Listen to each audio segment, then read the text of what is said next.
rausklettern wollte. Und ich bin ganz schnell gegangen, ich habe meine Kamera geholt und ich habe das Bild genommen. Ich glaube, hier ist was die Speere macht. Ich glaube, wir stören hier jemands Fischgebiet.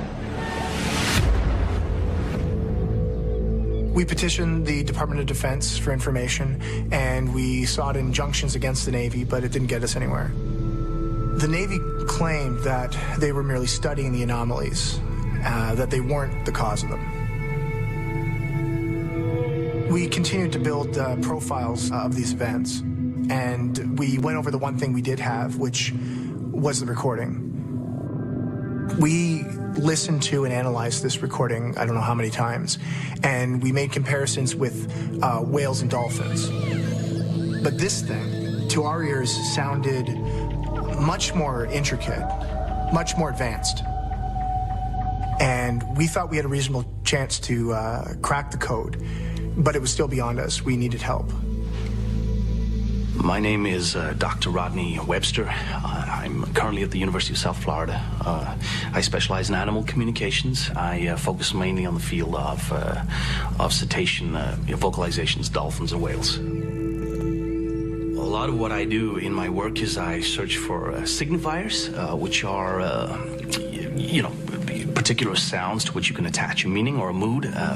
You and I would refer to them as words. So they're words for dolphins. What's so interesting about the 2004 recording is that I could identify literally hundreds of signifiers and arrange these into recognizable patterns. We had not gathered this kind of information in the previous 30 years of studying dolphins and whales. But that wasn't all that Dr. Webster found in their recording.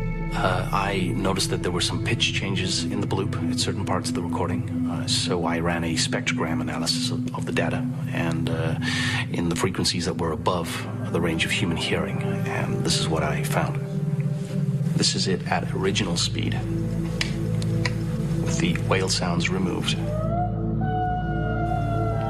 I then slowed the recording down into the range of human hearing. Here it is at 1/3 of its original speed.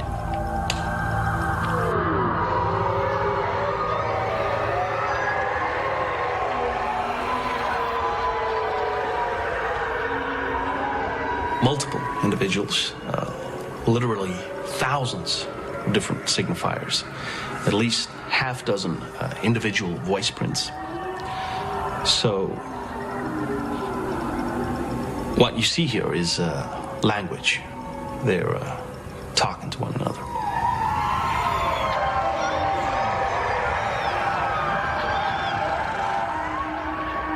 What animal could possibly have a language so complex, so sophisticated? Our theory was this was a new species of dolphin, but there's another theory we should have considered sooner. The aquatic ape theory. It's a theory about us, really, about where we come from. And I know it's always been controversial, but now I think there's really something to it.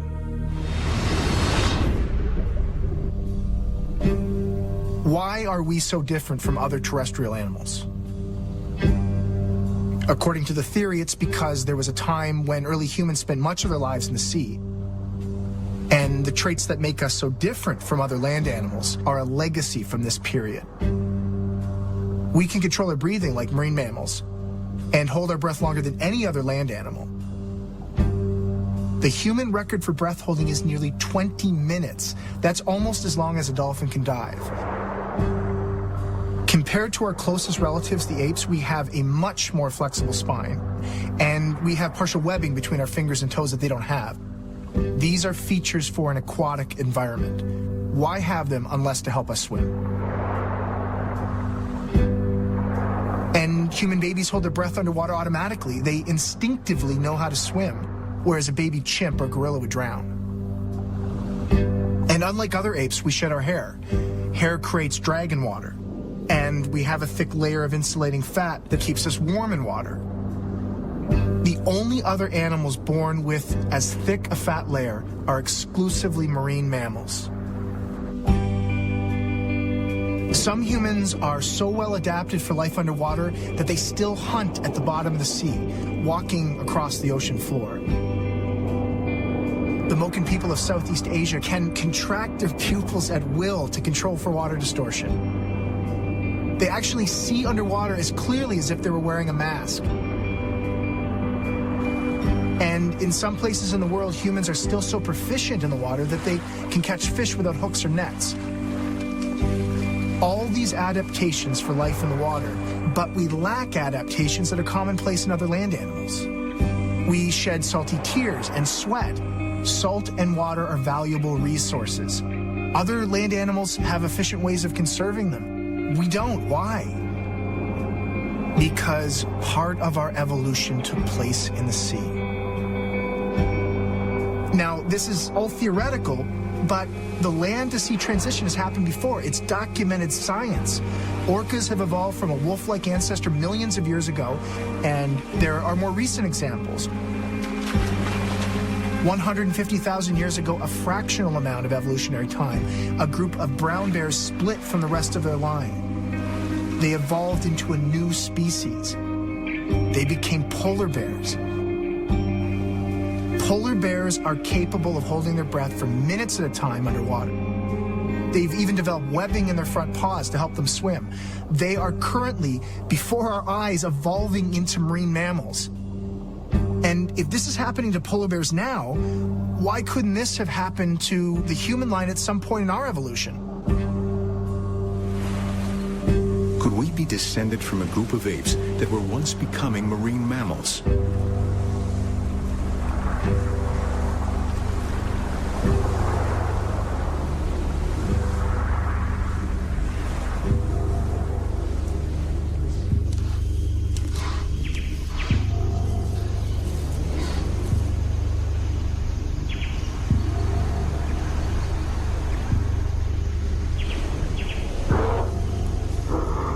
Some scientists believe our ancestors left the forest for the sea. But what pulled them here? What drew them to the water's edge?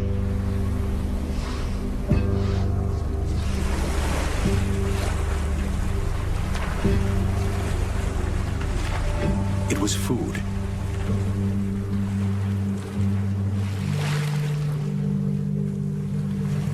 It is even thought our ability to walk fully upright first evolved here, wading in the shallows where food was easily found.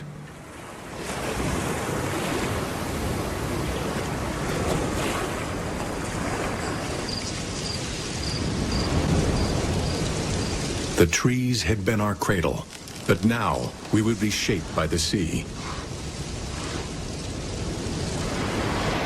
Over time, more human ancestors collected along the shoreline.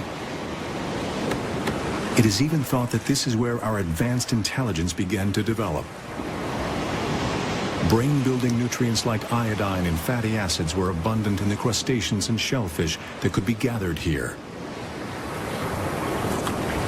We were beginning to change, and so was the environment.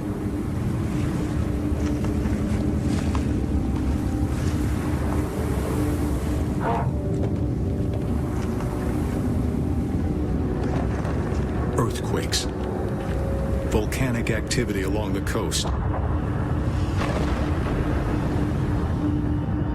The East African coast would soon be flooded over by a rising sea. Some of our ancestors pulled inland, retaining some of the features they'd adapted during this aquatic period of their evolution.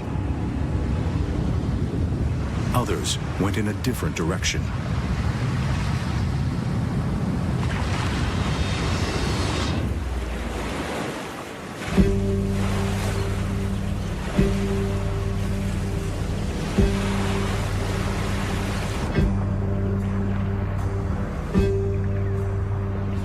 If our distant ancestors spent time living in the sea, is it possible that one group split off from the rest?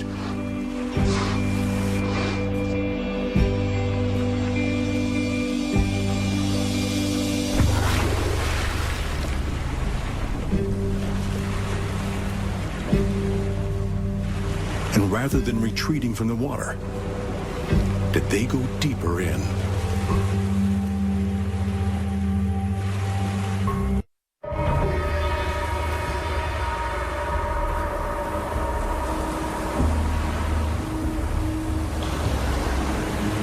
We detailed every stranding that followed the Washington State event, trying to establish a pattern of naval involvement. If we could prove that this was a new species being affected, we figured that this might give us leverage, that we could compel the Navy to divulge what they're doing and possibly stop it. We had strong circumstantial evidence, but we would need more, and that's what the South African beaching gave us. What made this beaching stand out was that our South African colleagues had made a recording of their own.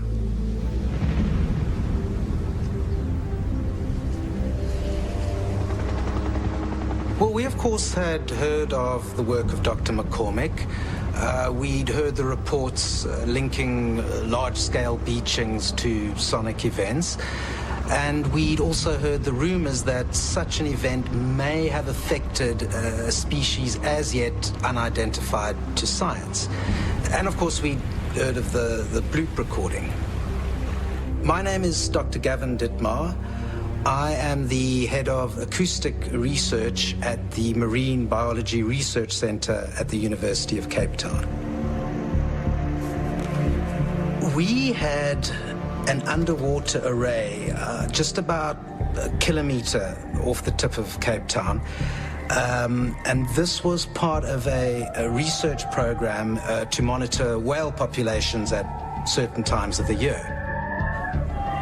That's why we contacted Dr. McCormick. We now believed that we had found the same thing.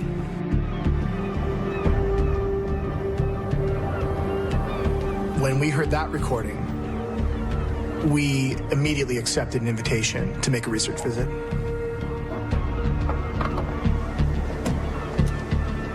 We arrived about 40 hours after the event. And again, we weren't the first. Other official investigators had already come and gone.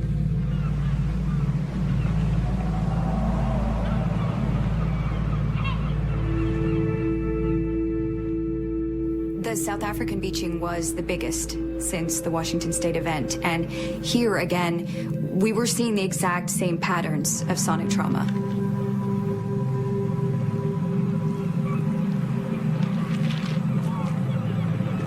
What was different in South Africa was the recording itself. Here we had another bloop signature, the same mystery creature that we had recorded. We had the same low-frequency sonic blast. But here, it was what happened before the blast that was revealing. Here was a bloop call similar to the one we recorded. It was obviously the same kind of creature. And this time, there was dolphin chatter on the recording. Not surprising, dolphins are in these waters and they get stranded in these events as well.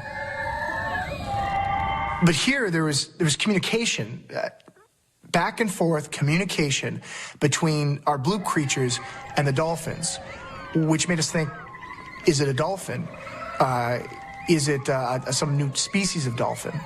And from that point on, that's what we thought we were looking for.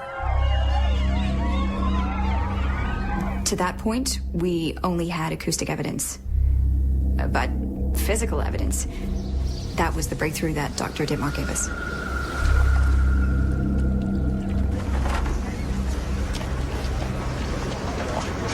It's a great white shark. It's not the shark. It's what's in the shark.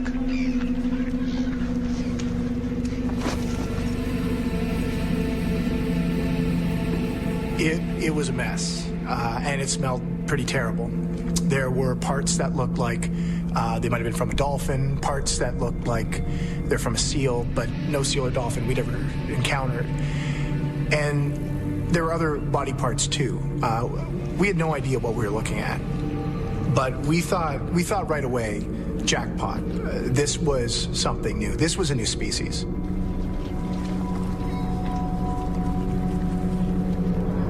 There were puncture marks around the shark's gills and mouth, and